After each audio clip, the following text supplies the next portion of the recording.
데살로니가 전서를 계속해서 하고 있는데요. 데살로니가 전서는 바울 서신 중에서 가장 먼저 기록된 것으로 추정되는 편지입니다. 물론 학자에 따라서 어떤 분들은, 보수적인 분들은 갈라디아서가 맨 처음이다라고 하시는 분이 있고, 또 다른 데가 더 먼저다라고 이야기하시는 분도 계시지만, 보편적으로는 데살로니가 전서가 가장 먼저라고 보고 있습니다.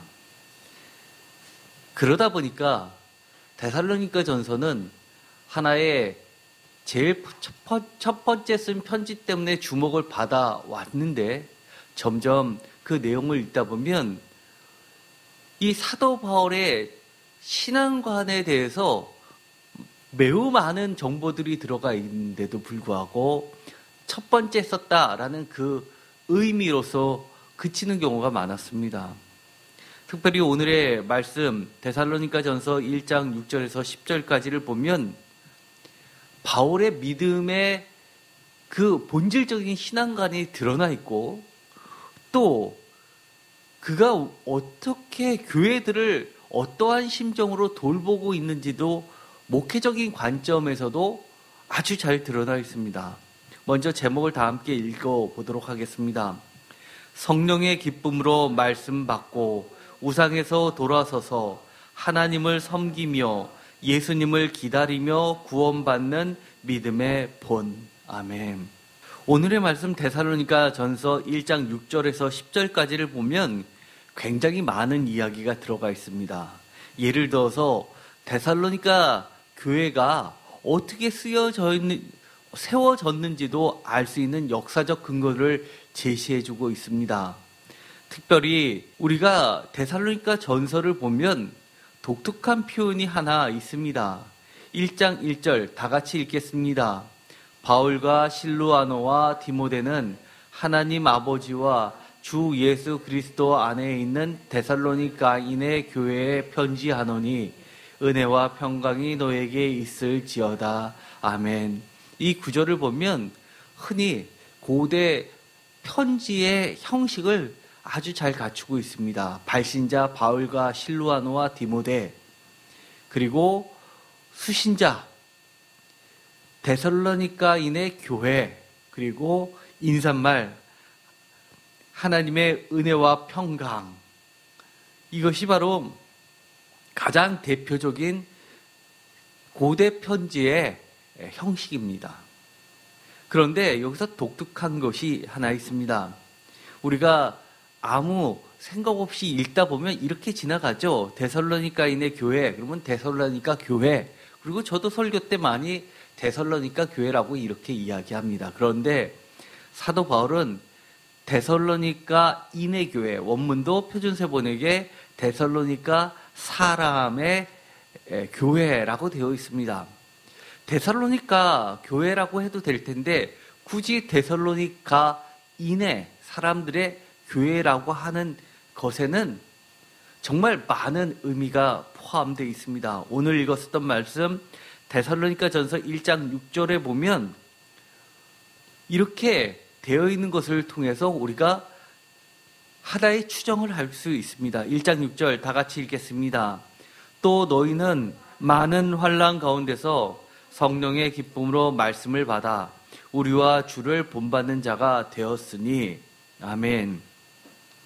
여기서 데살로니가 교회가 설립될 때 우리는 사도행전을 보았을 때 이 바울이 아주 많은 환난을 통해서 데살로니가로 오게 된 것을 보게 됩니다. 그리고 또 환난을 피해서 다음 행선지로 가게 된 것을 보게 됩니다. 그런데 데살로니가 전서 1장 6절에 너희는 많은 환난 가운데서 라는 말을 통해서 이 데살로니가 교회가 설립되고 자라나는데 결코 바울 못지않게 쉽지 않은 과정을 겪었다는 것을 알게 됩니다. 그래서 여기서 데살로니가인의 교회라는 것은 데살로니가 전체를 상징하는 지역적인 의미의 데살로니가 교회가 아니라 특별히 데살로니가 지역에 있지만 데살로니가인이지만 많은 데살로니가 다른 사람들로부터도 환난을 받으면서도 성령의 기쁨으로 말씀을 받아 우리와 주를 본받는 자가 된 사람들에 의해서 형성된 교회라는 뜻입니다. 우리가 이렇게 편지글들을 보면 너무나 많은 것들을 아주 짧은 글에서 해석을 하게 됩니다. 좀 이것들을 자세하게 설명을 해주면 좋을 텐데 왜 그럴까요? 여러 가지 이유가 있지만 그 당시에는 편지라는 것이 굉장히 비쌌습니다.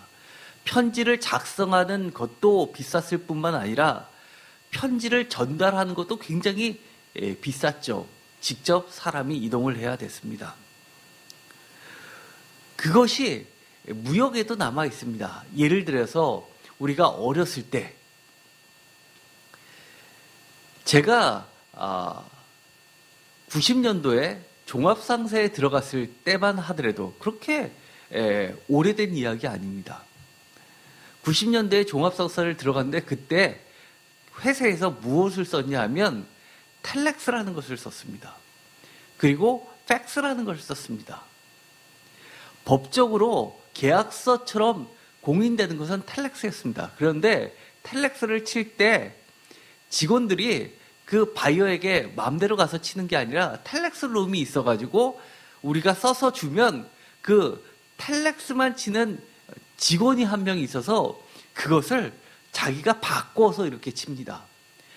왜냐하면 텔렉스가 워낙 비쌌기 때문에 많은 단어들을 줄여서 씁니다. 그래서 약어들이 굉장히 많기 때문에 텔렉스를 받아도 우리 보통 아무런 무역의 지식이 없는 사람은 이것을 읽으면 무슨 말인지 모르는 단어들이 너무 많이 나오는 겁니다. 사전에도 물론 안 나와 있고요. 왜 그럴까요? 그것은 비용의 문제입니다. 그래서 굉장히 축약돼서 쓰는 경향들이 있습니다.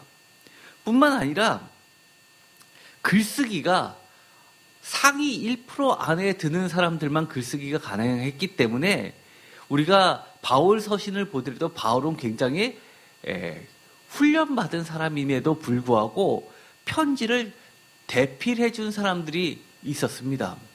여기서 바울과 실루아노와 디모데 중에서 실루아노가 어떤 학자들은 바울의 구두로 쓴 이야기를 이것을 편지로 바꿔서 썼던 인물일 것이다 라고 하는 이야기도 있을 정도입니다.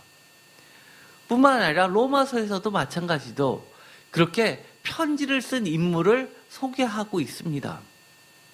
그리고 또 제2바울 서신에 보면 감옥에 있을 때 나에게 찾아올 때 두루마리를 가지고 오라라고 이야기합니다. 편지를 쓸 때는 항상 우리가 생각하는 것처럼 막 생각나는 대로 쓰는 것이 아니라 성경, 그들이 보던 성경을 옆에 놓고 이렇게 정확하게 글자 하나를 옮겨 썼던 것을 추정 가능합니다.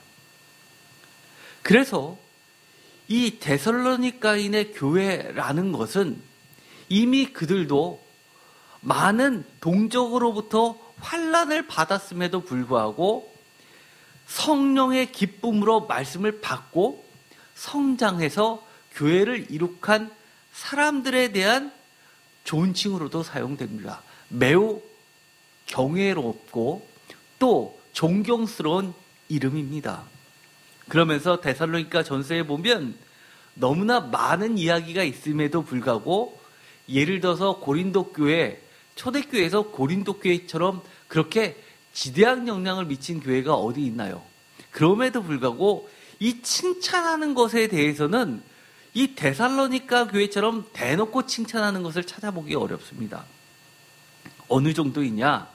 7절 다 같이 읽겠습니다. 그러므로 너희가 마게도냐와 아가야에 있는 모든 믿는 자의 본이 되었으니. 마게도냐 전에도 이야기했죠. 유럽의 첫 관문인 빌립보 교회, 그 다음에 베레아 교회, 그리고 이 데살로니가 교회입니다. 아가야, 고린도 교회, 그리고 갱그레아 교회까지를 이야기합니다. 이 정도로 소문이 퍼지면 대단하죠. 그런데 더 나아가서 8절에 보면 이렇게 되어 있습니다. 다 같이 읽겠습니다. 주의 말씀이 너희에게로부터 마게도냐와 아가야에만 들릴 뿐만 아니라 하나님을 향하는 너희의 믿음의 소문이 각처에 퍼졌으므로 우리는 아무 말도 할 것이 없노라. 아멘. 마게도냐뿐만 아니라 아가야뿐만 아니라 하나님을 향하는 너희의 믿음의 소문이 각처에 퍼졌다고 이야기합니다. 아마 이것은 대표적으로 바울 서신에 나와 있는 갈라디아 교회까지도 퍼졌고 에베소 교회까지도 퍼졌을 것으로 봅니다. 특별히 갈라디아 교회까지 퍼진 것은 나중에 예루살렘을 향하는 이 헌금 문제를 이야기할 때 갈라디아 교회의 이 데살로니가 교회의 이야기를 한 것이 나오기 때문입니다. 당연히 에베소 교회에도 소문이 퍼졌을 것으로 봅니다. 로마 교회에도 소문이 퍼졌을 것으로 봅니다. 9절 계속해서 말씀을 이어가고 있는데요. 8절 끝에 우리는 아무 말도 할 것이 없노라 라고 끝나야 되는데 그 다음에 또 계속해서 이야기를 합니다. 끝이지 않습니다. 9절 칭찬을 이렇게 이야기합니다. 그들이 우리에 대하여 스스로 말하기를 우리가 어떻게 너희 가운데에 들어갔는지와 너희가 어떻게 우상을 버리고 하나님께로 돌아와서 살아계시고 참되신 하나님을 섬기는지와 또 죽은 자들 가운데서 다시 살리신 그의 아들이 하늘로부터 강림하실 것을 너희가 어떻게 기다리는지를 말하니 이는 장래의 노하심에서 우리를 거짓은 예수시니라. 칭찬을 할 때 너희들이 예수님을 받아들여서 라고 간단하게 이야기해도 되는데 매우 구체적으로 각각에 대해서 이야기합니다.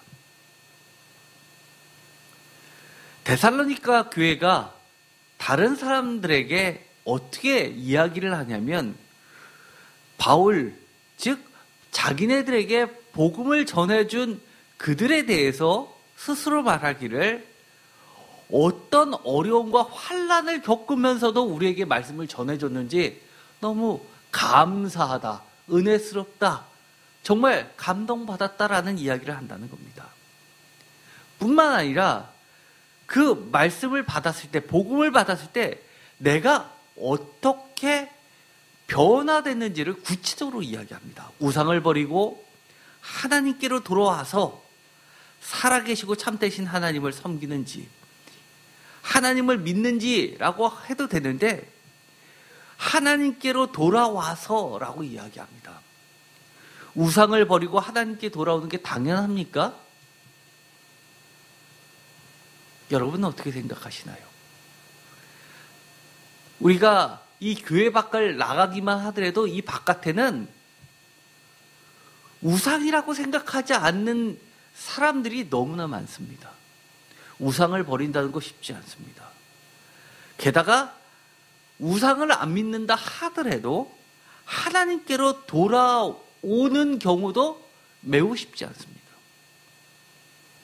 그리고 하나님을 문화의 차원으로서 긍정 마인드로서 바라보는 것이 아니라 도덕으로서 안 믿는 것보단 나으니까 자녀 교육상 가는 것이 아니라 살아계시고 참되신 하나님을 섬기는 거 쉽지 않습니다.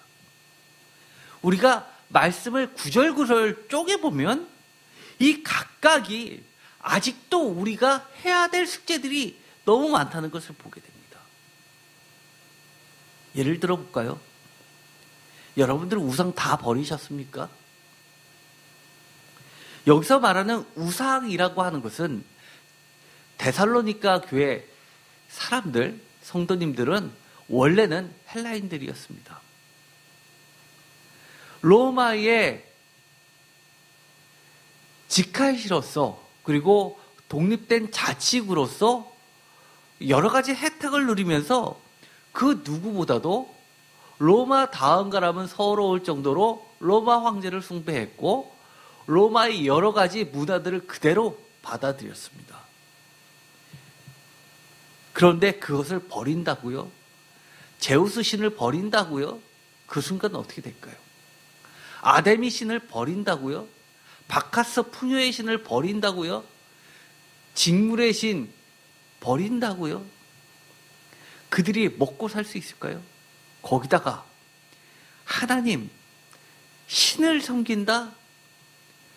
그들에게 있어서는 살아있는 신이 황제인데 황제 말고 또 다른 신을 섬긴다?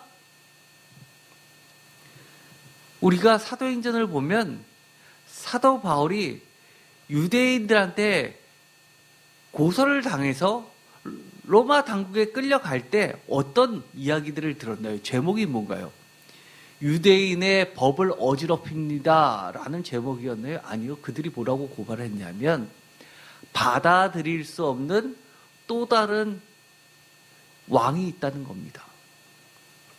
그들에게는 우상을 버리고 하나님께로 돌아왔다라는 이야기는 아주 점잖은 말이지만 뒤집어서 놓고 보면 반역죄도 될 수 있는 겁니다. 10절, 그뿐만 아닙니다. 이렇게 이야기를 합니다. 또 죽은 자들 가운데서 다시 살리신 그의 아들이 하늘로부터 강림하실 것을 너희가 어떻게 기다리는지를 말하니 이는 장래에 노하심에서 우리를 건지시는 예수시니라. 이 얘기를 하면 많은 분들이 그렇게 생각합니다. 나도 그런데 정말 그런가요?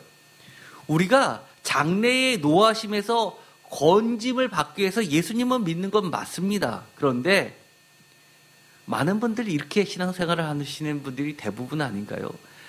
이렇게 구원받기 위해서 신앙생활을 어찌어찌 하다 보니까 이런저런 신앙생활을 하다 보니까 교회에서는 대형교회, 특히 여러 가지 매달 프로그램에서 돌려지는 교회들, 무슨 헌신예배, 무슨 찬양제, 어쩌고저쩌고 하면서 매주 행사가 있어서 성도들을 긁어 모으는, 그러다 보니까 진짜 말씀을 배우는 일에는 소홀하면서 인간적인 친목 관계로서만 똘똘 뭉친 그들에게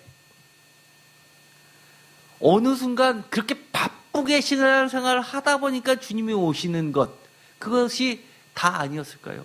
그런데 이렇게 이야기합니다. 이런저런 신앙생활이라는 명목하에서 바쁘게 살다 보니까 주님이 오신 게 아니라 주님 오실 것을 기다리면서 신앙생활을 한다는 겁니다. 여러분들, 주님 오실 것을 기다리면서 신앙생활을 한다는 것이 어떤 의미가 될까요? 우리의 삶을 많이 바꿔놓습니다.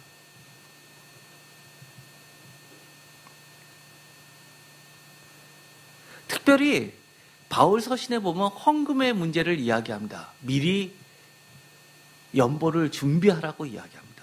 그런데 그 문구는 교회에서 잘 설교가 되지 않습니다. 설교를 한다 하더라도 설교를 모으기 위해서 바울도 그렇게 했으니까 헌금이 필요하다라고 해서 헌금을 걷기 위해서는 하는데 그 본질을 이야기하지 않습니다. 우리가 이 세상을 살 때 주님이 다시 오시게 되면 어떻게 될까요? 지금 현재 우리의 모습은, 지금 우리를 둘러싸고 있는 현재의 체제는 완전히 뒤바뀔 겁니다. 만약에 여러분 갑자기 내일 0시 기준부터 새로운 화폐가 통용됩니다. 과거 화폐는 전혀 쓸 수 없다라고 발표가 됐다고 칩시다. 여러분들 지금 어떻게 하시겠습니까? 현물 사느라고, 예를 들어서 금 같은 거 사느라고 난리도 아닐 겁니다. 아니면 이 현금을 달러로 다 바꾸겠다고 은행에서 대기표 뽑고 아우성치고 있을 겁니다. 즉 새로운 체제에서, 새로운 체계에서 없어질 것들에 대해서 매달리지 않습니다. 바울이 헌금을 이야기한 것은 그들이 하늘로부터 주님의 강림하실 것을 기다리다 보니까 이 세상에서 가장 귀하게 생각하는 돈 같은 것들에 대해서 태도가 달라진다는 것을 이야기하는 겁니다. 그것을 영원한 것에 값지게 쓰겠다라는 태도로 바뀐다는 겁니다.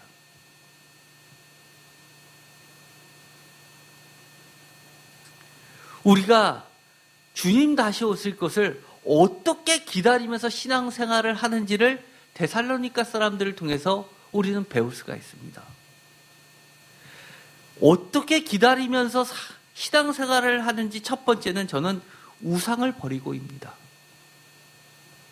여러분이 갖고 있는 우상들 없다고 하실 분들 많이 있겠지만 자식이 하나님보다 더 높은 우상이 된 분들 우리 쉽게 찾아볼 수 있습니다. 물론 돈이 더 중요한 사람도 많이 있습니다. 또한 건강이 또는 여러 가지 취미 생활이 또는 인간관계가 우상이 된 사람들도 있습니다. 이렇게 이야기하니까 세상에 다 모든 것이 우상이냐라고 반론하시는 분이 계실 겁니다. 우상은 나를 지배하는 겁니다. 내가 벗어날 수 없는 게 우상인 겁니다. 내가 돈을 사랑하고 건강을 사랑하고 또 자녀를 사랑하지만 그것이 나를 지배해서는 안 됩니다. 하나님의 명령보다도 앞설 수는 없습니다.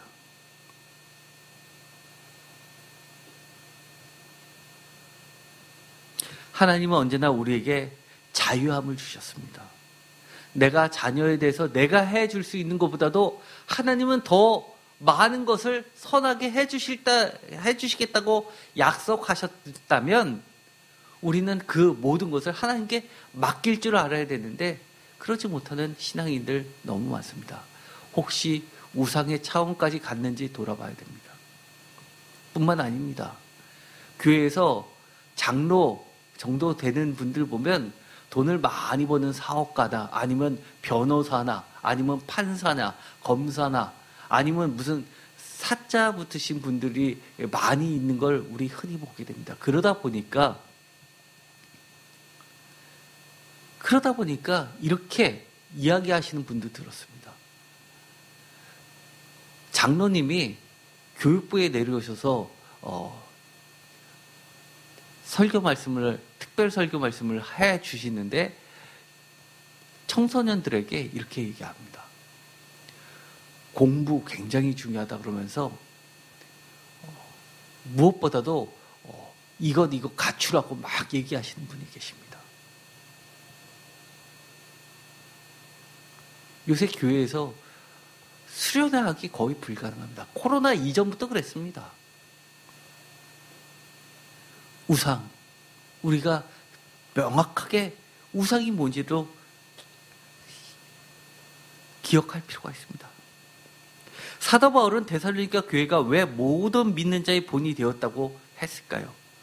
첫 번째, 환난 가운데서. 우리가 환난 만나면 어떻게 되나요? 특히 불교에서 기독교로 새롭게 믿음을 받으신 분들이 이렇습니다. 어려움을 당하면 내가 종교를 바꿔서 그러나? 라고 다시 불교로 가시는 분들 계십니다. 갑자기 장례가 났습니다. 사람들이 그렇습니다. 부처님이 노하셔서 그렇다고. 우리가 환난을 맞이했을 때 두 번째, 성령의 기쁨으로 말씀을 받을 수 있을까요? 또 말씀을 받을 때도 성령의 기쁨이 넘치나요? 내가 듣고 싶은 말을 들을 때는 그렇지만 또 나와 관계없는 사람의 말을 들을 때는 그렇지만 그 말씀이 직접 나하고 관련이 될 때는 기분부터 나쁜가요? 자존심이 상했다고 목사님을 향해서 설교 때 공격적으로 그렇게 이야기하시면 어떡하냐고 이야기하나요? 세 번째, 왜 모든 믿는 자의 본이 되었다고 이야기하냐면 우리, 특히 바울과 실로아노와 디모데 이런 사람들을 본받았다고 이야기합니다. 그러면 바울이 중요합니까? 실로아노가 중요합니까? 디모데가 중요합니까? 이렇게 가다 보면 고린도 교회에서 나는 바울파다, 베드로파다, 그 다음에 나는 아볼로파다 이렇게 되는 수가 있습니다. 그런데 여기서 우리라고 하는 이유는 우리와 주님을 본받고 우리를 본받아서라는 이야기는 이겁니다. 수고하고 주 안에서 다스리고 권하는 자를 본받았다는 겁니다. 왜 목회자가 중요하냐? 복음에 대해서 수고하고 주 안에서 사람들에게 인기는 없지만 그래도 주님이 하라고 하시니까 다스려야 되고 또 듣기 싫은 소리를 성도들이 떨어져 나갈 것을 빤히 보이는데도 권해야 되기 때문에 그런 자들의 책임이 쉽지 않기 때문입니다. 우리가 요즘에 그러죠. 교회들이 노령화되었다고. 말씀에 대해서 민감하지 않고 왜 그런 이야기를 할까요? 다 자신들이 목사님이기 때문에 그렇습니다. 네 번째, 주님을 본받고 이것처럼 중요한 게 어디 있을까요? 그죠? 그리고 주님을 본받는다는 게 뭡니까? 우상에서 돌아서서 살아계시고 참되신 하나님을 섬기는 겁니다. 이 세상에 사셨던 분 중에서 하나님을 가장 잘 섬기셨던 분이 누굴까요? 단연코 예수님 아닙니까? 우리가 복음서를 보면 바리새인들과 서기관들과 많은 논쟁을 합니다. 그 논쟁의 대부분은 이겁니다. 다 서로 나는 하나님을 섬긴다고 합니다. 그런데도 불구하고 주님하고 그들하고 대척점이 이루어지는 게 뭡니까? 하나님을 참되게 섬기는 게 무엇이냐에서 갈라지는 것 아닙니까? 우리가 예수님만 믿는다고 입으로 얘기하는 걸로 만족하십니까? 정말 우리는 교회 다니지만 말씀 배우지만 참되게 하나님을 섬기는 것을 제대로 배우지 않는다면 우리도 바리새인, 우리도 서기관, 예수님을 죽였던 대제사장들이 될 수 있다는 걸 꼭 기억하십시오. 또 7번째, 죽은 자 가운데서 다시 살리신 하나님의 아들 예수님이 하늘로부터 강림하실 것을 기다리기 때문에 믿음의 본이 되었다고 합니다. 지금도 많은 분들이 이렇게 생각하십니다. 내가 죽어서 하늘나라 가면 되지, 내가 살아있을 때 하나님께서, 예수님께서 이 땅에 오셔서 모든 것이 다 끝나버리면 어떡하지? 라고 걱정하시는 분들 많이 계십니다. 성경에 보니까 예수님이 여러 번의 결혼을 한 여인에게 하늘나라에서는 결혼도 하지 않고 천사처럼 지낸다라는 이야기를 듣고 나니 내 사랑하는 사람들이 하늘나라 가서 서로 못 알아보면 어떡하지? 걱정스러워서 나는 행복하게 이 땅에서 잘 살다가 그리고 나서 죽고 나서 그때 예수님이 오셨으면 좋겠다라고 생각하시는 분들 솔직히 많지 않나요? 우리가 신앙생활은 순서를 바꿔야 됩니다. 목적을 바꿔야 됩니다. 하나님의 아들 예수님이 하늘로부터 강림하실 것을 기다리면서 신앙생활을 해야 됩니다. 8번째, 복음을 증거하고 전도하며. 당연히 이거는 칭찬해야 되죠. 그런데 요즘에 제가 이런 이야기를 들었습니다.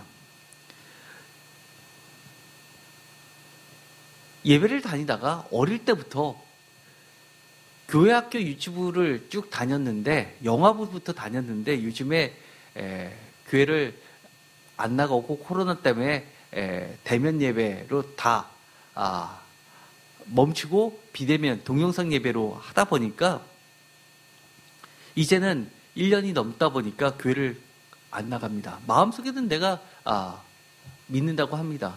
그래서 이제는 식사 시간에 기도하는 것도 어린 자제가 다 까먹었습니다. 학교에서 종교 조사를 했는데 기독교인 손 들어보세요. 그랬는데 자기가 손을 들었더니만 옆에서 헐 그렇답니다. 실제로 손을 든 사람이 몇 명 안 됐다는 겁니다. 옛날에야 잘 살아야 되니까 교회 다녔지만 지금은 교회보다 내가 훨씬 더 잘 사는데, 교회 가면 정말 헌금하라고 목사님들이 어떻게든지 돈 많은 성도들 모으려고 애쓰는 게 눈에 보이는데 이렇게 이야기합니다. 그래서 집에 와서 엄마한테 그랬답니다. 교회 다니는 게 창피한 거야?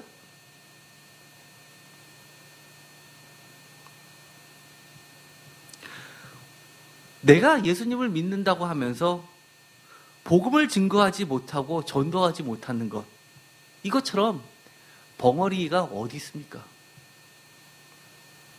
장님이 어디 있습니까? 내가 지금 눈 떴다고 귀 있다고 하나님 말씀 다 똑바로 듣나요? 우리도 그거 경험하잖아요. 옛날에 예배 시간 한 번도 안 빠지고 나서 계속 예배 드렸는데도 어느 순간 처음 듣는 소리 같고, 질문을 했는데 그 옛날에 했던 얘기라고 하니까 황당하고, 내가 눈 떴다고 다 정상이 아닙니다. 우리는 때와 시기는 알 수 없지만 주님께서 준비해 주셨을 때 언제든지 복음을 증거하고 전도할 수 있도록 늘 준비를 갖춰야 합니다. 9번째, 장래의 노여움에서 주님이 구하실 것이라는 믿음을 가졌기 때문입니다. 이건 굉장히 중요하죠. 이런 믿음 없으면 안 됩니다. 우리가 신앙생활을 하면 저도 그렇습니다. 어떨 때는 제가 정말 이래가지고 내가 구원받을 수 있을까? 하나님 앞에 너무 부끄럽고요. 하나님이 버리시면 어떡하지? 라는 생각도 문득 들 때 있습니다. 그런 여러분들 그런 생각 없습니까? 제가 목사지만 너무 솔직합니까? 그러면 전 다시 한번 또 깊이 기도합니다. 주님 은혜를 허락해 주시고 다시 한번 붙잡아 주시고 주님께 더 가까이 가게 해주시고 앞으로는 흔들리지 않게 해달라고 그렇게 기도합니다. 데살로니가전서 1장 6절에 분명히 바울과 실로와 디모데라고 우리를 지칭했지만, 제가 아까도 말씀드렸던 것처럼 데살로니가전서 5장 11절에 보면 이렇게 되어 있습니다. 그러므로 피차 권면하고 서로 덕을 세우기를 너희가 하는 것 같이 하라라고 하면서 12절 다 같이 읽겠습니다. 형제들아, 우리가 너에게 구하노니 너희 가운데서 수고하고 주 안에서 너희를 다스리며 권하는 자들을 너희가 알고 그들의 역사로 말미암아 사랑 안에서 가장 귀히 여기며 너희끼리 화목하라.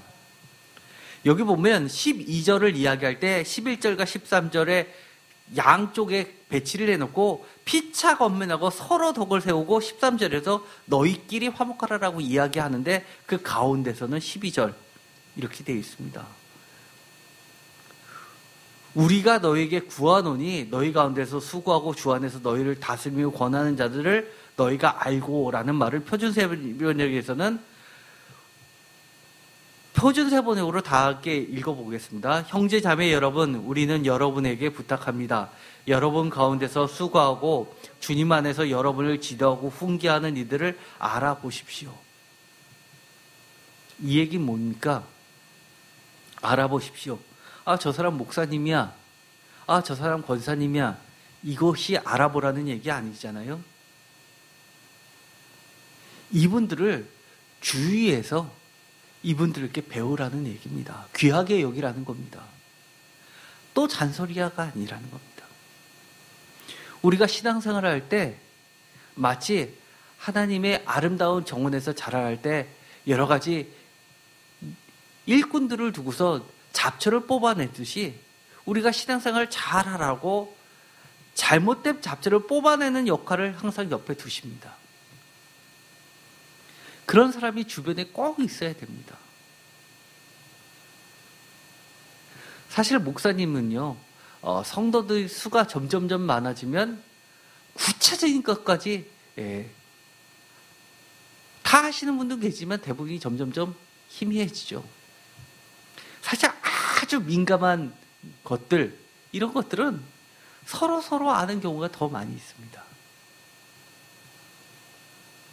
항상 주 안에서 수고하고 다스리며 권하는 자를 늘 옆에 두십시오. 사도 바울의 서신을 읽다 보면 많은 분들이 그렇게 이야기합니다. 와우, 대단해. 무슨 자신감으로 이런 말을 해? 나 사도 바울을 본받으라는 말을 어떻게 해? 왜 나를 본받으라고 했나요? 그 이유는 딱 하나입니다. 부족하지만 예수 그리스도를 본받았기 때문입니다. 저도요, 저를 다 본받으라라고 말하기 어렵습니다. 그러나 최소한 이것만큼은 본받으십시오 하는 게 각 사람은 아마 하나씩은 있을 겁니다. 저 같은 경우는요, 목사가 되려고 신학교를 간 사람 아닙니다. 말씀이 너무 좋아서 말씀을 더 알고 싶어서 말씀을 배우려고 신학교를 갔는데 또 그 말씀이 너무 좋아서 하다 보니까 이렇게 목사가 됐습니다. 뿐만 아니라 제가 목회자이지만 목회자 모임에 가면요, 해가 거듭할수록 목사님들이 모이면 세미나도 많이 하고요, 그 다음에 대화도 많이 하는데 가장 어려운 몇 가지 것 중에 공통점이 뭐냐면 설교 준비하는 게 그렇게 어렵다고 합니다. 설교 저도 준비하는 거 어렵습니다. 그런데 저는 설교를 해야지 해서 준비하는 게 아니라 평소에 말씀을 읽어서 이 말씀에 은혜 받아가지고 너무 좋아서 내가 은혜 받은 좋은 것들을 적어 놓은 것이 그게 설교가 되는 겁니다. 그래서 힘들어도 저는 기쁩니다. 제가요, 지금은 몸이 건강이 많이 안 좋아져가지고 주일과 수요일만 예배를 드리지만 개척교회 3년 전도사 때 매일매일 설교했습니다. 하루 종일 준비해서 설교 새벽 예배 하면 그 다음에 또 시작하면 또 그 다음날 새벽대에서 설교하고 하루 종일 말씀 읽고 했는데 너무 시간이 바쁘다 보니까 원고를 하나도 안 썼습니다. 그런데 제가 지금 과거에 했던 설교, 7년 전에 했던 설교를 보면요, 정말 형식은 못 듣습니다. 왜 이렇게 하고 하고 떠듬는 게 많은지. 그런데 제가 깜짝 놀라는 것은요, 아니 원고도 없이 저런 설교를 어떻게 줄줄이 했을까? 정말 성령님의 은혜다. 얼마나 은혜 받은 말씀이 차고 넘치니까 저게 성경책만 보는데 저런 말씀들이 다 쏟아져 나왔을까? 제가 지금보다 그때 설교를 들으면요, 순수함이 느껴집니다. 저는 이것만큼은 좀 본받으라고 하고 싶습니다. 하나님의 말씀을 사랑하는 것, 하나님의 말씀 앞에서는 모든 거 내려놓는 것, 그리고 하나님에 대해서 열정이 가득한 것, 이런 거는 본받으라고 하고 싶습니다. 그러나 그 과정에 거칠은 부분이 많이 있다는 거 저도 잘 압니다. 고린도전서 4장 6절에 보면, 형제들아 내가 너희를 위하여 이 일에 다 같이 읽겠습니다. 나와 아볼로를 들어서 본을 보였으니 이는 너희로 하여금 기록된 말씀 밖으로 넘어가지 말라 한 것을 우리에게서 배워 서로 대적하여 교만한 마음을 가지지 말게 하려 함이라. 16절, 그러므로 내가 너희에게 권하노니 너희는 나를 본받는 자 되라. 고린도전서 11장 1절, 내가 그리스도를 본받는 자가 된 것 같이 너희는 나를 본받는 자가 되라. 아멘. 요한복음에 보면요, 이런 말씀이 나옵니다. 예수님께서 논쟁하실 때 이렇게 이야기하시죠. 나는 내 이야기를 여러분들에게 하는 것이 아니라 아버지로부터 들은 얘기를 그대로 할 뿐이라고 이야기합니다. 여러분, 기록된 말씀 밖으로 넘어가지 말라, 이것처럼 중요한 것이 없습니다. 특히 목회자들이 많이 하는 실수고, 또 전도한다고 하면서 이렇게 하는 사람들이 많이 넘어지는 것입니다. 예를 들어서 내가 저 사람에게 말씀을 증거할 때, 아니면 전도를 할 때 감동을 주면 저 사람이 예수님을 믿을 것 같아서 드라마틱하게 확대하거나 첨가를 해가지고 그걸 억지로 맞추는 사람들이 있습니다. 그런 거 하지 마십시오. 전도의 역사는요, 능력 그 자체에는 하나님의 말씀이 하시는 겁니다. 기록된 말씀 밖으로 넘어가지 마십시오. 이것이 나와 아볼로를 들어서 형제들에게 본을 보인 겁니다. 그리고 어떤 것을 배웠냐면 교만한 마음을 가지지 말라고 가르쳐줬습니다. 왜냐하면 이 사도 바울도 교만한 마음이 들었을 때는 예수님을 박해했습니다. 그러나 말씀 앞에 모든 것을 내려놓고 백지에서부터 다시 한번 출발하고 나니 예수님이 보이기 시작하는 겁니다.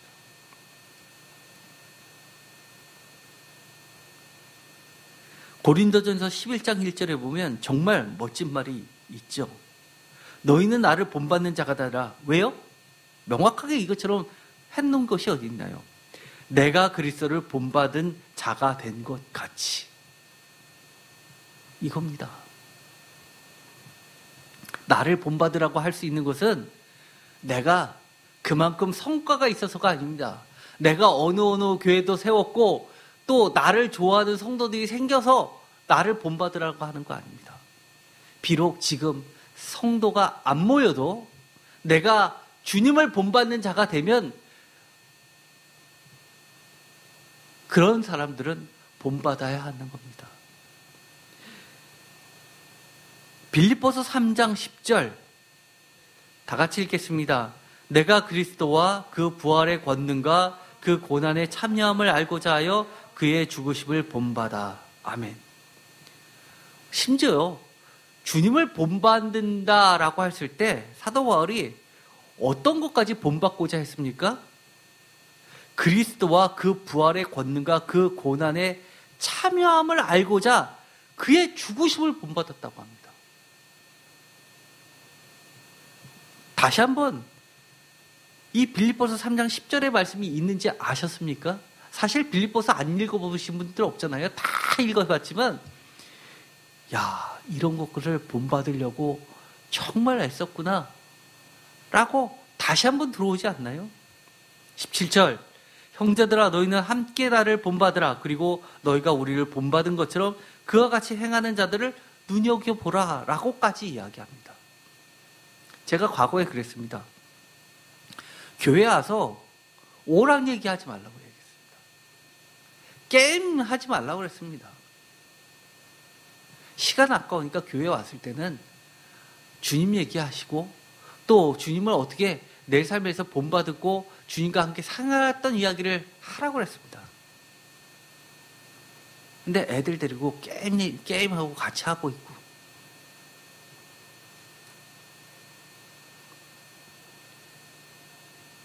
빌립보서 4장 9절 다 같이 읽겠습니다. 너희는 내 배우고 받고 듣고 본 바를 행하라. 그리하면 평강의 하나님이 너희와 함께 계시리라. 이것처럼 자신만만한 말이 어디 있습니까? 내게 배우고 받고 듣고 본 바를 행하라. 어마어마하죠? 왜 그럴까요? 주님을 본받았기 때문이에요. 주님의 뭐를 본받았기 때문입니까? 빌립보서 2장 6절 다 같이 읽겠습니다. 그는 근본 하나님의 본체시나 하나님과 동등됨을 취할 것으로 여기지 아니하시고. 이 빌립보서 2장에 있는 이 빌립보 창가는 너무나 유명한 말씀이죠. 스스로 자기를 비워서 조개의 몸으로 이 땅에 오셔서 십자가를 지셨다고 이야기합니다. 그런데 본체는 뭔데 그랬다는 겁니까? 하나님의 본체라고 이야기합니다. 절대로 동등됨을 취할 것으로 여기지 아니했다는 겁니다. 데살로니가후서 3장 7절 오늘 했던 말씀과 비슷합니다. 다 같이 읽겠습니다. 어떻게 우리를 본받아야 할지를 너희가 스스로 아나니 우리가 너희 가운데서 무질서하게 가지 아니하며 9절 우리에게 권리가 없는 것이 아니오 오직 스스로 너에게 본을 보여 우리를 본받게 하려 함이라.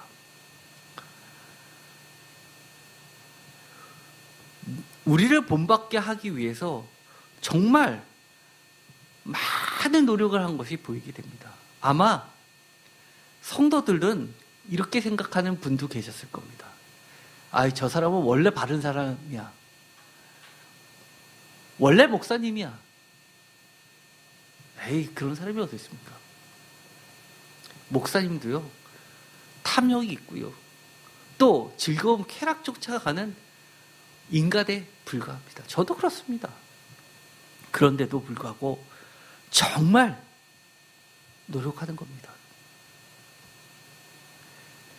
디모데전서 1장 10절 그러나 내가 긍휼을 입은 까닭은 예수 그리스도께서 내게 먼저 일체 오래 참으심을 보이사 후에 주를 믿어 영생을 얻는 자들에게 본이 되게 하려 하십니다. 사실 제가 제일 약한 부분이 이거죠. 주님께서는 저에 대해서 오래 참아주셨습니다. 그런데 저는 성도들에게 다른 사람들에게 그렇게 오래 참지 못하는 것 같습니다. 기도하면 언젠가는 주님께서 이 기도 제목도 들어주실 줄 믿습니다. 제가 늘 넘어지고 욱하고 나서 후회하는 게 이겁니다. 여러분들도 이것을 꼭 기억했으면 좋겠습니다. 제가 못하더라도 제가 못하는 부분을 여러분의 타산지석으로 삼으셔서 그리스도께서 내게 먼저 일체 오래 참으심을 보이사 후에 주를 믿어 영생 얻는 자들에게 결국 뭐를 만드셨다고요? 본이 되게 하셨다고 이야기합니다. 디모데후서 1장 14절 너는 그리스도 예수 안에 있는 믿음과 사랑으로서 내게 들은 바 바른 말을 본받아 지키라. 우리가 듣지만 말고 본받아 지켜야 됩니다. 성령의 기쁨을 데살로니가전서 1장 2절에 이야기를 합니다. 성령의 기쁨으로 말씀을 받아. 아까도 이야기했죠. 이것은 말씀을 받는 때 성령의 기쁨이 성령님이 어떻게 활동하시는지를 마가복음 4장 비유에서 잘 드러내고 있습니다. 씨 뿌리는 자의 비유에서 이렇게 되어 있죠. 말씀이 길가에 뿌려졌다는 것은 이들을 가리킴이니 곧 말씀을 들을 때 사탄이 식지와서 그들에게 뿌려진 말씀을 빼앗는 것이죠. 말씀을 들었을 때요, 사탄은 어떻게든지 뺏어가려고 합니다. 그것도 즉시 뺏어가죠. 그런데 우리가 말씀을 들을 때 정말 그것을 성령님께 간구해서 어떻게 하든 빼앗기지 않도록 정말 애를 써야 합니다. 오자마자 예배 시작하자마자 팔짱 끼고 등 기대고 눈 감고 자는 사람들이 있습니다.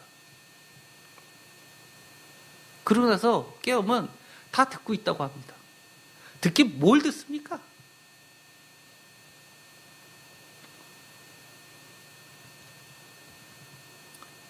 (16절에) 이렇게 이야기하죠. 또 이와 같이 돌밭에 뿌려졌다는 것은 이들을 가리킴이니 곧 말씀을 들을 때 즉시 기쁨으로 받으나 그 속에 뿌리가 없어 잠깐 견디다가 말씀으로 인하여 다 같이 읽겠습니다. 환난이나 박해가 일어날 때는 곧 넘어지는 자요. 우리가 넘어지지 않으려면 어떻게 됩니까? 말씀을 들을 때 기쁨은 생겼습니다. 그런데 환난이나 박해가 일어날 때는 말씀을 다시 한번 기억하고 아까 사도 바울이 주님을 본받을 때 어떤 것까지도 본받았습니까? 죽으심까지. 왜요? 부활에 참여하기 위하여.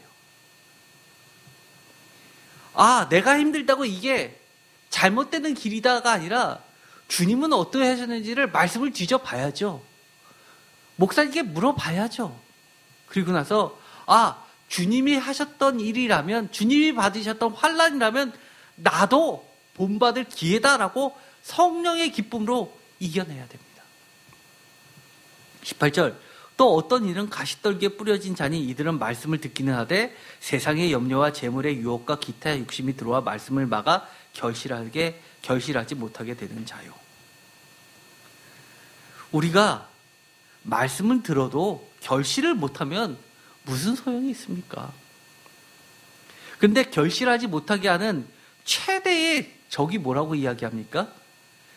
세상의 염려, 재물의 유혹, 기타 욕심. 이것이 언제나 말씀을 막는다고 합니다. 제가 아까 이야기했죠. 우상 중에서 우상이 뭐냐? 나를 지배하는 겁니다.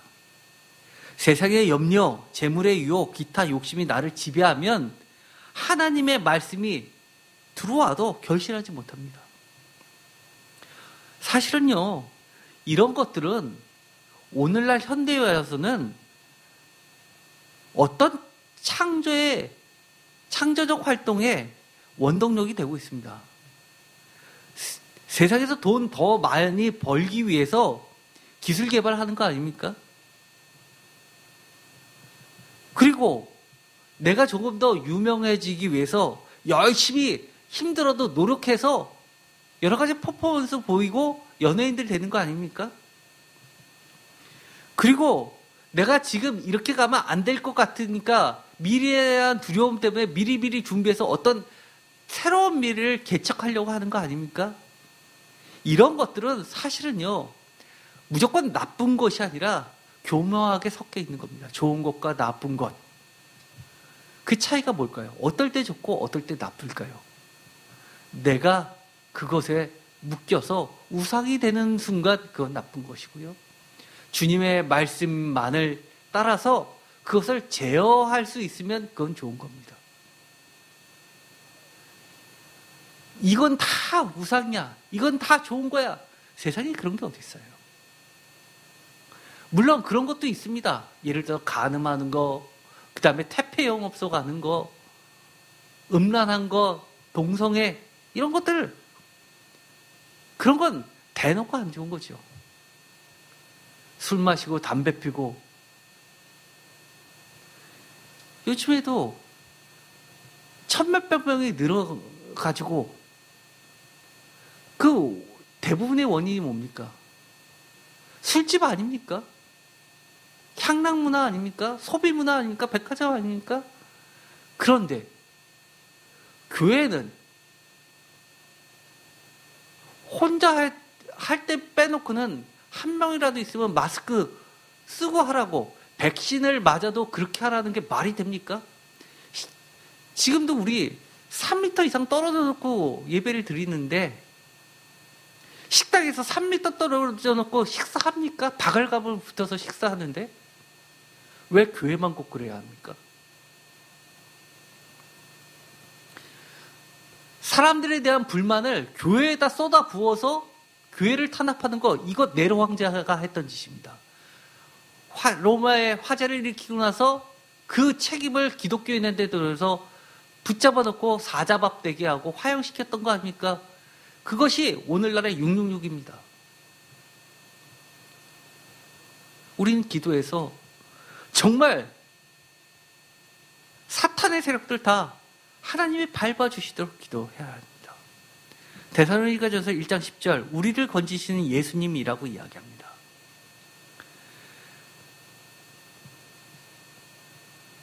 (9절) 하나님이 우리를 세우심은 노하심에 이르게 하심이 아니요 오직 우리 주 예수 그리스도로 말미암아 구원을 받게 하심이라. (10절) 예수께서 우리를 위하여 주사 우리로 하여금 깨어있든지 자든지 자기와 함께 살게 하려고 하셨느니라. 이 9절과 10절만큼 복음의 내용을 잘 설명한 게 또 어디 있을까요? 물론 갈라디아서나 로마서에도 있죠.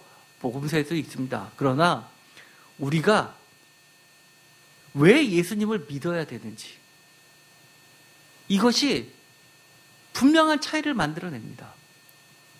타종교에서 그렇게 얘기하죠. 구원은 스스로 이루는 것이다고요. 그런 것에 속지 마십시오.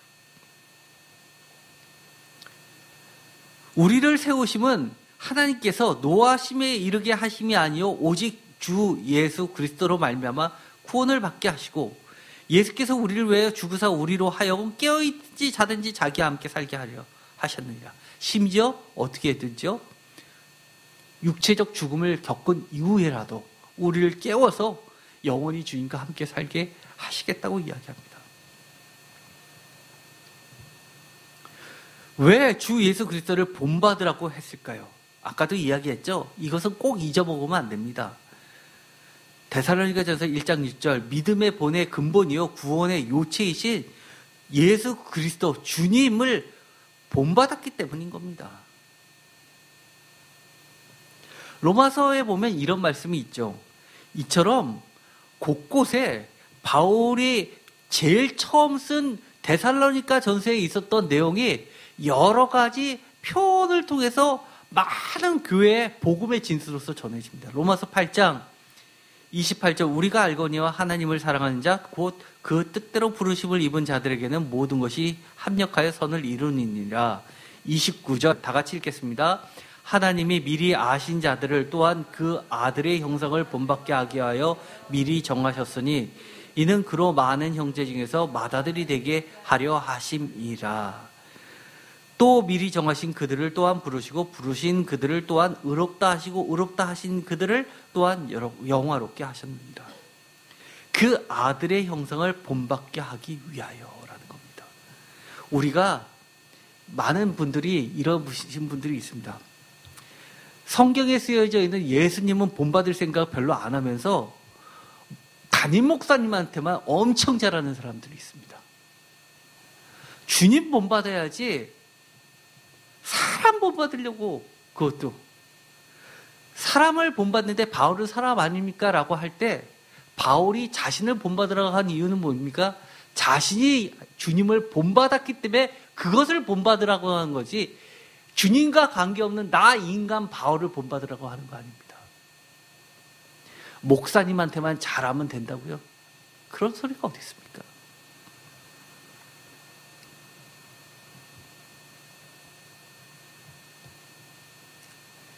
각자에게 아직도 돌아서야 될 우상은 무엇이 있습니까? 제가 다시 한번 묻겠습니다. 대표적인 우상 중에 뭐가 있을까요? 특히 젊은 친구들로 갈수록 이겁니다.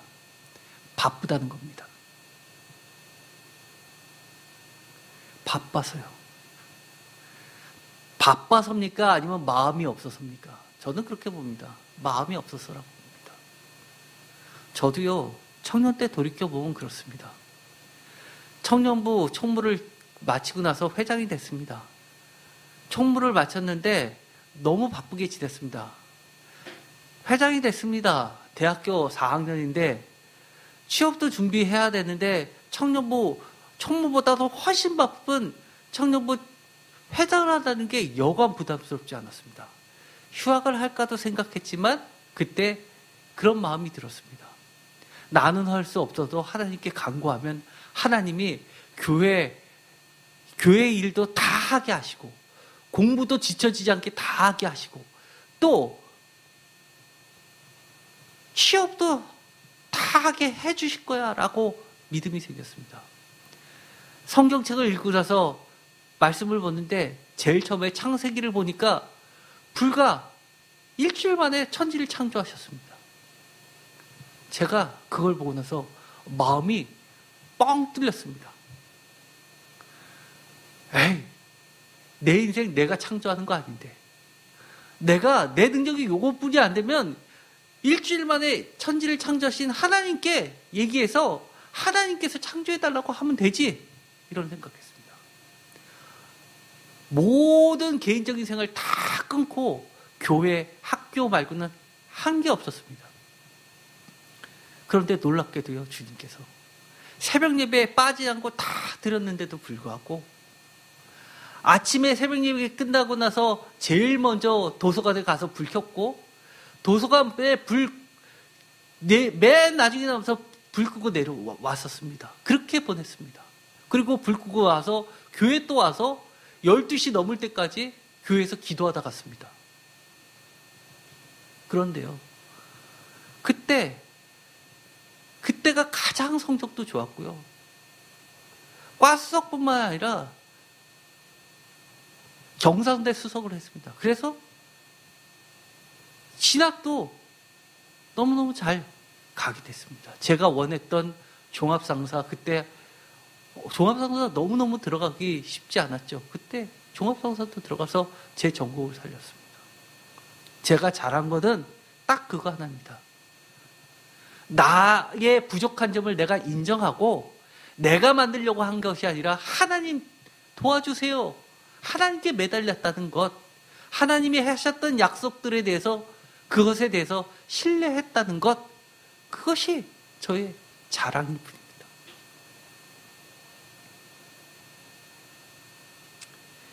이런저런 신앙생활을 하다 보니 주님이 오시는 것이 아니라 주님 오심을 기다리는 신앙생활을 한다면 하나님을 섬기는 나의 모습은 어떤 것이 달라질까요? 이것은 아마 영원한 여러분들의 숙제가 되길 바랍니다. 제발 신앙의 색깔이 틀려졌으면 좋겠습니다. 데살로니가전서 1장 6절에 나왔던 환난을 통해서 우리가 다시 한번 몇 가지 질문하면서 돌아봤으면 좋겠습니다. 지금까지 신앙생활에 어떤 여러분 가운데 환난이 있었습니까? 내가 힘들면 다 환난이었습니까? 두 번째 질문, 그것이 진짜 성경이 말하는 환난입니까? 세 번째, 지금의 신앙을 위협하는 환난은 현재 무엇입니까? 어떤 분들이 간증하라고 그러면요, 듣다 보면요, 저건 아닌데 그러는 것들이 너무 많이 있습니다. 예수님의 죽으심과 십자가 사건과 전혀 관계없는 내가 내 욕심 채우다가 당하는 여러 가지 고난과 고통을 가지고 마치 환난이라고 간증하는 걸 보면 저거 어쩌지라는 걱정부터 생깁니다. 그런데도 그거를 들으면서 아멘 아멘 하고 박수 치는 사람들은 또 뭡니까? 네 번째 질문, 환난 가운데서 성령의 기쁨으로 말씀을 받고 계십니까?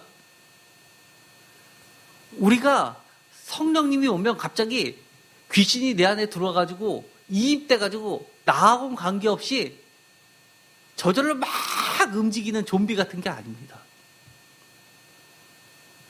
하나님은 굉장히 인격적이시기 때문에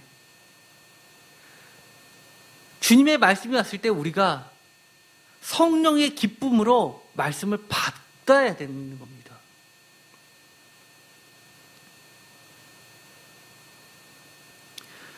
어떤 사람은 그렇습니다. 저는 그 말씀 들어도 잘 기쁨이 안 생기는데요 라고 하면 첫 번째, 그 말씀을 제대로 이해했는가도 돌아봐야 됩니다. 완벽하게 이해 안 됐다면 자꾸 목사님께 질문하시고 물어보세요. 그러고 또 말씀을 어느 정도 이해했다면 그것이 어떻게 내 삶을 바꿔놓을 건지, 내가 그 말씀 앞에서 버려야 될 것이 무엇인지 생각해 보십시오. 내가 버릴 거다 하나도 안 버리면서 자꾸 쑤셔놓으면 열매가 맺힐 것 같습니까? 쓰레기 속에 있으면요, 토양이 망가져서 결실 맺지 못합니다.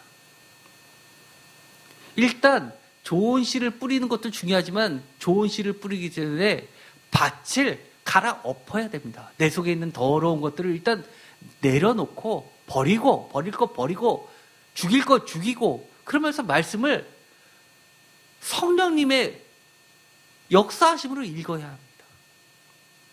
다섯 번째, 나의 신앙은 주님도 칭찬하실 만한 믿음의 본입니까? 이거 앞에서 자신할 사람이 어디 있을까요? 주님이 칭찬하실 만한 믿음의 본이 모두 되었으면 좋겠습니다. 저도 그러려고 애쓰고 있습니다. 주님은 정말 칭찬받을 만한 사람들을 불러서 주님이 쓰시는 거 아닙니다. 제가 얘기했죠. 제가 첫 번째 수술을 할 때 제가 누워서 눈은 감겨 있는데 저 위에서 하늘에서 제가 누워있는 걸 다 봤습니다. 나 이제 죽게 되는구나라는 생각이 들어서 회개 기도를 하기 시작했습니다. 한참을 회개 기도를 하는데 주님께서 이런 음성을 들려주셨습니다. 내가 너를 지금 데려가든 나중에 데려가든 나와 무슨 상관이냐, 내게 어떤 유익이 있겠느냐라고 물으시면서 강민아, 나는 네가 많은 사람들에게 나에 대해서 더 많이 증거해 주었으면 좋겠다라는 음성을 들려주셨습니다. 그 순간 제가 나는 살아나는구나, 죽지 않는구나 라고 자신했습니다. 저 같은 자도 주님이 기회 주셔서 주님도 칭찬하실 만한 믿음의 본이 되라고 격려해 주시는 겁니다. 여러분들도 주님이 다시 오실 것을 기대하면서 신앙생활을 한다면 어떻게 될까요? 아마 과거에는 아무 생각 없이 했던 거 안 하게 될 겁니다. 시간 아까워서 다른 거 내려놓고 주님 기뻐하시는 일을 쫓아갈 겁니다. 여러분들, 손님 올 때, 집들이 할 때 어떻게 하시나요? 손님 오기 바로 전까지 청소하고 난리치지 않습니까? 손님 왔을 때 대접할 음식 준비하느라고 바쁘게 이리저리 뛰어다니지 않습니까?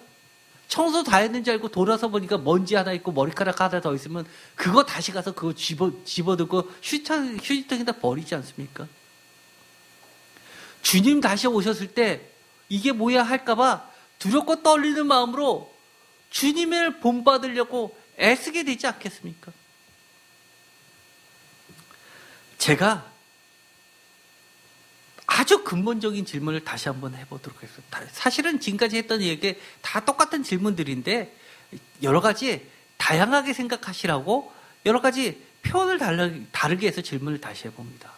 바울이 데살로니가인의 교회와 성도가 마게도냐, 즉 빌립보나 데살로니가, 베레아 등 그리고 아가야, 고린도, 갱그리아 등 뿐만 아니라 모든 믿는 자의 모범이 된 것을 그렇게 감사하면서 기뻐하면서 칭찬하는 이유는 무엇일까요? 당연히 믿음의 본을 보였으면 칭찬하죠. 기쁘죠. 그런데 이것은 그냥 너 잘했다라는 칭찬 그 이상의 의미를 갖고 있다는 겁니다. 이러한 데살로니가인의 교회의 복음의 본이 되는 소문은 초대교회 역사상 바울과 동역자들이 다 갈 수 없는 지역에 분명한 선교 사역과 하나님 나라를 편만하게 하는 하나님의 직접적인 선교가 되기 때문입니다. 이것은 굉장히 중요한 이야기인데요. 다시 한번 읽어볼까요? 이러한 복음의 본이 되는 소문은 초대교회 역사상 바울과 동역자들이 다 갈 수 없는 지역에 분명한 선교 사역과 하나님 나라를 편만하게 하는 하나님의 직접적인 선교, 즉 소문, 믿음의 본의 소문이 되기 때문입니다. 영향력이 있다는 겁니다. 우리도 그렇게 해야지라고 하게 만든다는 겁니다. 어떻게 해요? 우리도 우상을 버리고 참되게 하나님을 섬겨야지라는 선교가 되기 때문입니다. 누가 그런 일을 한다고요? 하나님이 소문을 나게 하셔서 하나님이 직접 그렇게 역사하시는 겁니다. 사실 이 부분은요, 직접적으로 언급되어 있는 부분은 아닙니다. 그러나 성경, 특히 바울 서신들을 곳곳에 보면 학자들이 이 부분은 너무 과장된 표현이다 라고 좀 무시하는, 심지어 어떻게까지 이야기하냐면 이 지나친 과장법은 헬라 시대의 수사학적 대표적인 표현법이다. 그러니 글자 그대로 이해하면 안 된다라고 하시는 분들도 계십니다. 이해되시죠? 그런데 저는 그렇게 보지 않습니다. 로마서 15장 17절. 그러므로 내가 그리스도 예수 안에서 하나님의 일에 대하여 자랑하는 것이 있거니와 그리스도께서 이방인들을 순종하게 하기 위하여 나를 통하여 역사하신 것 외에는 내가 감히 말하지 아니하노라. 그 일은 말과 행위로 19절 표적과 기사의 능력으로 성령의 능력으로 이루어졌으며 그리하여 다 같이 읽겠습니다. 내가 예루살렘으로부터 두루 행하여 일로리곤까지 그리스도의 복음을 편만하게 전하노라. 아멘. 우리가요, 일로리곤 하면 이 남갈레아 지역까지를 다 이야기하는 겁니다. 예를 들어서 디모데에도 해당하는 지역입니다. 예를 들어서 더베 같은 루스드라 이런 지역까지 하게 됩니다. 그런데 그런 지역이 얼마나 큽니까? 그런데 뭐라고 이야기합니까? 편만하게 전하였다. 표준세 번역은 이렇게 얘기합니다. 표준세 번역으로 그래서 다 같이 읽어볼까요? 그래서 나는 예루살렘에서 시작하여 일로리곤에 이르기까지 두루 다니면서 그리스도의 복음을 남김없이 전파하였습니다. 이것이 과장법인가요? 이럴 수가 있나요? 편만하게 어떻게 전하죠? 남김없이 어떻게 전하죠? 예를 들어서 이럴 수는 있습니다. 예를 들어서 이쪽까지 가서 일루리곤까지 가서 디모데를 만나서 디모데 가정에다가 복음을 전했습니다. 그랬다 하더라도 예를 들어 디모데 가정에 옆집 뒷집까지 다 전했다는 것이 되나요? 아니잖아요. 로마서 15장 22절 그러므로 또한 내가 너에게 가려려 하던 것이 여러 번 막혔더니 23절 다 같이 읽겠습니다. 이제는 이 지방에 일할 곳이 없고 또 여러 해 전부터 언제든지 서반하러 갈 때에 너희에게 가기를 바라고 있었으니 이는 지나가는 길에 너희를 보고 먼저 너희와 사귐으로 얼마간 기쁨을 가진 후에 너희가 그리로 보내주기를 바람이라. 표준세 번역으로 24절은요. 지나가는 길에 여러분을 만나보고 잠시 동안이라도 여러분과 먼저 기쁨을 나누려고 합니다. 그 다음에 여러분의 후원을 얻어 그곳으로 가게 되기를 바랍니다. 여기서 강조되고 있는 게 뭐죠? 내가 서바나로 가려고 그러는데 내가 가서 복음을 전하는 게 아니라 결론적으로 뭡니까? 여러분의 후원을 받아서 여러분도 복음을 전하는 것이라는 겁니다. 그런데 아주 재밌는 표현은요. 내가 서바나 스페인을 가는데 로마를 거쳐서 스페인을 가는데 23절 이제는 이 지방에 일할 곳이 없다는 겁니다. 표준세 번역으로 그러다 이제는 이 지역에서 내가 일해야 할 곳이 더 없습니다. 이게 말이 되나요? 더 없다는 게? 이러면 꼭 이런 것 같습니다. 제가 잠실에 세인교회를 세웠는데 잠실에는 더 이상 전도할 곳이 없습니다. 더 나아가서 송파구에는 더 이상 전도할 곳이 없습니다. 서울에는 더 이상 전도할 것이 없습니다. 이렇게 이야기하는 것랑 같은 겁니다. 그럴까요? 골로새서 1장 23절 다 같이 읽겠습니다. 만일 너희가 믿음에 거하고 터 위에 굳게 서서 너희 들은 바 복음의 소망에서 흔들리지 아니하면 그리하라.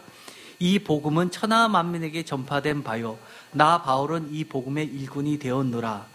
나는 이제 너희를 위하여 받는 괴로움을 기뻐하고 그리스도의 남은 고난을 그의 몸된 교회를 위하여 내 육체에 채우노라. 아멘. 여기서 특별히 골로새서 1장 24절은 많은 논란이 되는 구절 중에 하나입니다. 그런데 그 바로 전에 보면 이 복음은 천하 만민에게 전파된 바요라고 이야기합니다.